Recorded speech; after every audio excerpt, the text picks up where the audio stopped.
បាទនេះគឺនិយាយអំពីសត្វមន់ដដែលបាទមេមន់គឺជាសត្វមួយដ៏ល្អដែលវាចេះបង្រៀនកូនរបស់វាឲ្យរកចំណីមានតាំងកកាយមានតាំងស្វែងរកចំណីអានេះបើយើងគិតទៅវាដូចជាបំណិនជីវិតមួយដែលមេមន់ក្នុងនាមវាជាម្ដាយរបស់កូនវាបង្រៀនកូនរបស់វាឲ្យចេះរកចំណីហើយនៅពេលដែលកូនរបស់វាធំវាមេវាចាប់ដើមទៅរកពងសាយថ្មីនោះកូនរបស់វាអាចរកចំណីបានដោយខ្លួនឯងហើយបាទយើងមើលនៅក្នុងរូបនេះឃើញមេមន់វាបង្រៀនកូនវាទាំងអស់ហើយកូនរបស់វាទាំងអស់នោះគឺចេះស្វែងរកចំណីបាទវាជាបំណិនជីវិតមួយដ៏ល្អ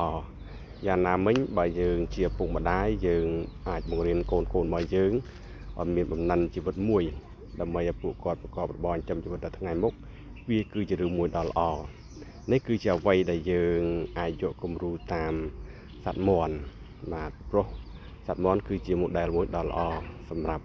ឲ្យយើងអនុវត្តតាមនៅចំណុចខ្លះផងដែរបាទសូមអរគុណច្រើន